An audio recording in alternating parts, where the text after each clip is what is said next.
नमस्कार, मी श्रीकांत उमरीकर. आपण पाहतात ॲनलायझर. लाईक करा, शेअर करा, सबस्क्राईब करा. आम्ही वारंवार सांगतो आहोत की ॲनलायझरचे 4 चॅनल्स आहेत.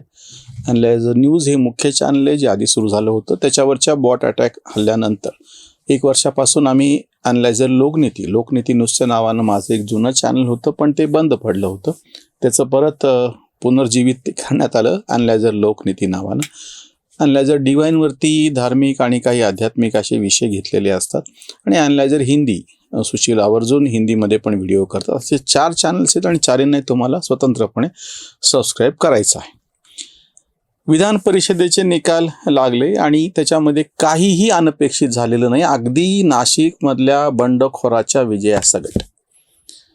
त्याचे सगळे आकडेवारी आणि काय आता सुशील पण एक वेगळा व्हिडिओ करणार आहोत. सविस्तर त्याच्या संदर्भातला एक व्हिडिओ आम्ही नंतर कधीतरी करूतही.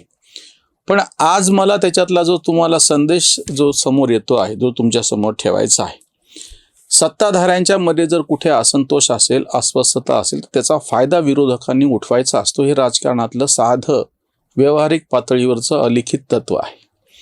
प्रत्यक्ष महाविकास आघाडी सत्तेवर असताना बरोबर त्यांच्यातल्या अंतर्गत कलहाचा फायदा घेऊन भाजपनी विधान परिषद आणि राज्यसभा दोन्हीच्या निवडणुकीमध्ये त्यांना कसा हबाळा दिला होता, 4च वर्षापूर्वीतली बरोबर जून महिन्यातलीच गोष्ट आहे. नंतर ते सरकारच कोसळलं महावी. इतक्या म्हणजे त्यांच्या टोकातला असंतोष गेलेला होता. हे ओळखता आलं आणि त्यांनी ओळखून त्या पद्धतीनं बरोबर कुठं घाव घालायचा हे सत्ता नसताना देवेंद्र फडणवीसनी दाखवून दिलं. मग आता तुमच्या तीच परिस्थिती आत्ताच्या सध्याचं सत्ताधारी जे काही मविया होतं त्यांच्याकडे होती. संपूर्ण 17च्या 17 मध्ये एकही जागा त्यांची यायची शक्यता नव्हती, जे तसंच झालेलं. आम्ही तर एक वेगळा व्हिडिओ केला होता की ही निवडणूक बिनविरोध होऊ द्या म्हणून. फक्त एका ठिकाणी विरोधक म्हणजे सत्ताधाऱ्यांमधलं बंड स्पष्टपणे दिसत होतं. धुसफूस समोर आलेली होती. माघार घेतली असं म्हणताना सुद्धा तेव्हा जेव्हा निवडणुकीमध्ये तो अर्ज राहिला, त्याच्यातूनच काही ना काहीतरी संदेश मिळत होते. आणि त्याचाच फायदा नेमका सत्ताधाऱ्यांच्या मधल्या ह्या अस्वस्थतेचा विरोधकांना घेता आला असता. काँग्रेसनी आपलं बळ जर ह्या बंडखोराच्या पाठीशी उभं केलं असतं तर सत्ताधाऱ्यांना एक फटका दिल्याचं तरी समाधान मिळालं असतं. पण ती पण संधी विरोधकांनी गमावली. दुसरा एक संदेश त्याच नाशिकच्याच निकालातून समोर येतोय की काँग्रेसच्या पद्धतीनं जर तुम्ही हायकमांडशाही करून वरतून उमेदवार लादणार असाल तर स्थानिक कार्यकर्ते ते सहन करत नाही, तुमची सत्ता किती बळकट असो. आज जी भाजपची परिस्थिती सांगतात की केंद्रात सत्ता आहे, राज्यात सत्ता आहे, आणि त्यांच्या विरुद्ध कसं लढायचं म्हणून काही विरोधकांचे नेते रडत पडत बसतात टीव्हीच्या समोर. मग तिथं एक साधा कॅन्डिडेट, एक छोटा उमेदवार सत्ताधाऱ्यांना नामोहरम करतो आणि त्यांच्या अधिकृत उमेदवाराचा पराभव करून निवडून आणतो. ह्याचा अर्थ काय? विजयसारखा अतिशय नवखा असा राजकारणी, आत्ताचा त्याचा ताजा पक्ष, तो सगळ्या प्रस्थापित पक्षांना हबाडा देतो आणि अक्षरशः बहुमताचं थोडं कमी आहे, फार काही नाही, बहुमताच्या जवळ आपला पक्ष आणून ठेवतो. नव्यानं वर्षानुवर्षाची असलेली DMKची दादागिरी काँग्रेसला मोडता नाही आली, भाजपला मोडता नाही आली. ते विजयसारख्या एका अभिनेत्याच्या पक्षानं करून दाखवलं काम.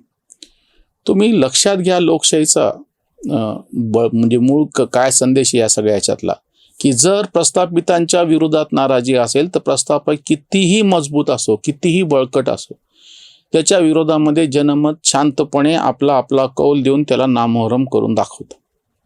हे काही जनमत नव्हतं, फक्त मोजकेच कार्यकर्ते होते नाशिकच्या त्या विधान परिषद स्थानिक स्वराज्य मतदारसंघामध्ये. पण संदेश तोच आहे जो अगदी आणीबाणीच्या काळात इंदिरा गांधी सारख्या बलाढ्याला नामोहरम केल्याच्या नंतर लगेच पुढच्या निवडणुकीमध्ये सत्ताधाऱ्याने नामोहरम करून का टाकलं काय, त्यांना तर राजकीय ह्याच्यातून मिटूनच टाकलं लोकांनी, कारण त्यांचा कारभार आवडला नाही. परत इंदिरा गांधींना निवडून दिलं.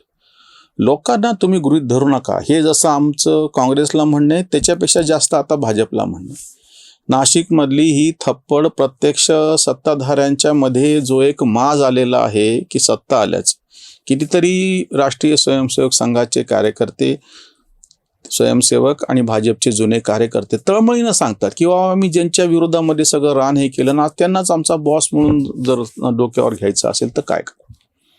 ही जी त्या सगळ्यांची तळमळ आहे, खदखद आहे, ती अप्रत्यक्षरित्या गोकुळ गीतेंच्या ह्या विजयाने नाशिकमधल्या समोर आलेली आहे की सत्ता. आणि दुसरं त्याच्यामध्ये पुन्हा म्हणजे बंडखोरी झाल्याच्या नंतर सुद्धा तो बंडखोर विरोधकांच्या जाळ्यात अडकलेला नाहीये. हा विरोधकांना संदेश आहे. परत सत्ताधाऱ्यांमध्ये अस्वस्थता आहे. सत्ताधाऱ्यांमध्ये जी हायकमांडशाही आहे, गिरीश महाजन यांची दादागिरी उत्तर महाराष्ट्रात ज्या पद्धतीनं बोलल्या जात होती त्याच्या विरोधामधला एक मिळालेला हा पुरावा आहे प्रत्यक्षातला.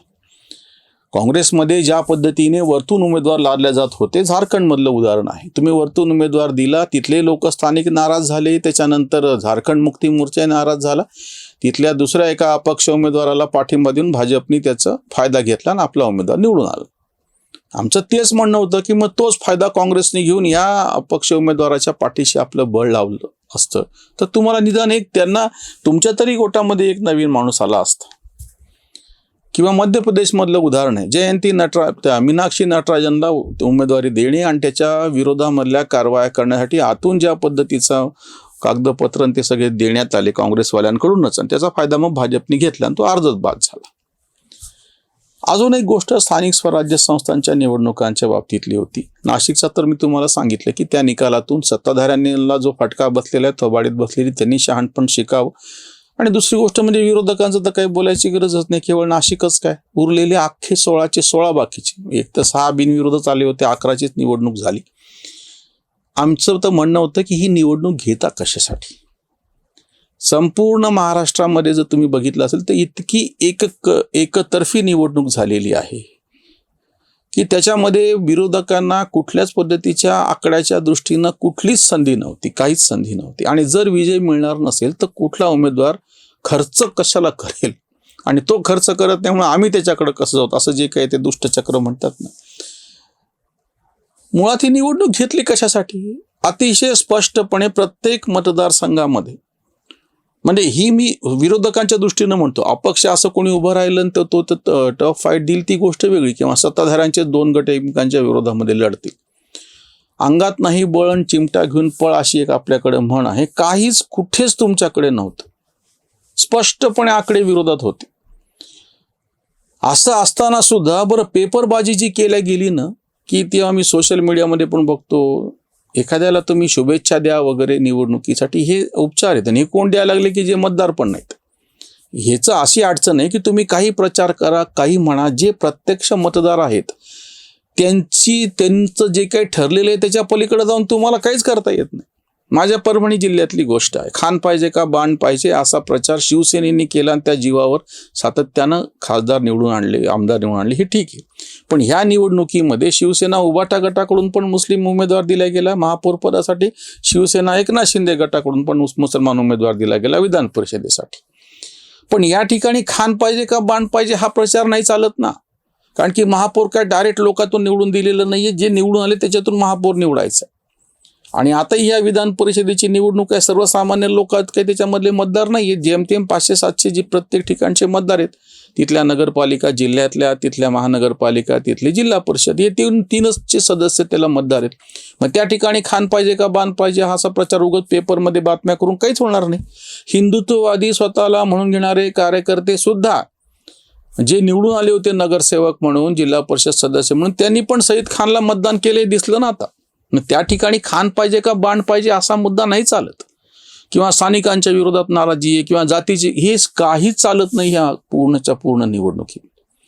या 17 मतदारसंघातल्या निवडणुकामध्ये जातीचा फॅक्टर हे पक्षानं ठरवावं. आपण मराठा दिलाय, मग आता इथं ओबीसी द्यावा, मग तिथं अजून कोणीतरी द्यावा, हे पक्षाच्या पातळीवरती चालू शकतं, अंतर्गत असतं. पण एकदा इतकी मोठी तुमच्याकडे संख्या असताना, आकडे तुमच्या बाजूनं असताना, तुम्ही काही प्रमाणात तडजोड करून मग त्याच्यातलं एखादा ऍक्सिडेंट होतो ना, ह्याच्यासारखा नाशिकसारखा, ते घडतं. कारण की इतक्या 17 जागा आहेत, सत्ताधाऱ्यांचं इतकं प्रचंड प्रमाणामध्ये जिकडं तिकडं सगळं वर्चस्व प्रस्थापित झाले, त्याच्यामुळे कळत ॲब्सोल्यूट पॉवर करप्ट ॲब्सोल्युटली म्हणतात तसं, निरंकुश सत्ता हातामध्ये आली की तो माणूस भ्रष्ट होणार, याच्यामध्ये काही वेगळं सांगायची गरज नाही.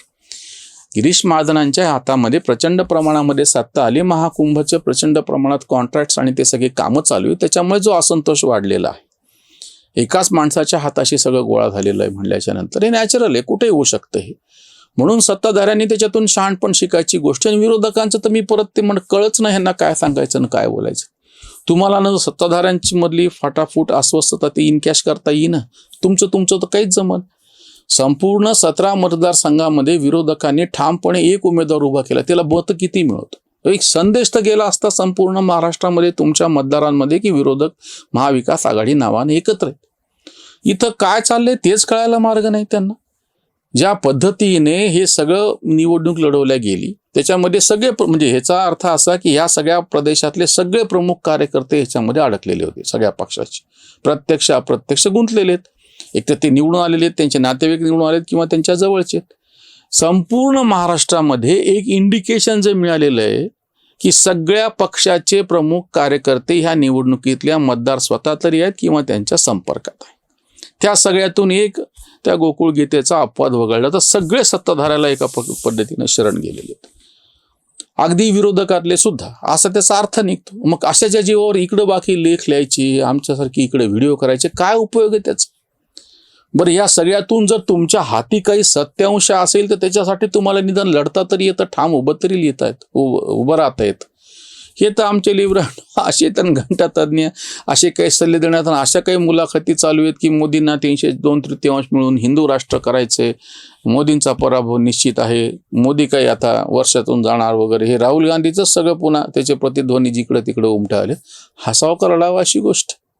असो, विधान परिषद निकालाचा दोघांनी धडा घ्यायची गरज आहे. सत्ताधाऱ्यांनी त्यांच्या पद्धतीनं आणि विरोधकांनी त्यांच्या पद्धतीने. इथेच थांबूया. धन्यवाद. जागृतीचा विधान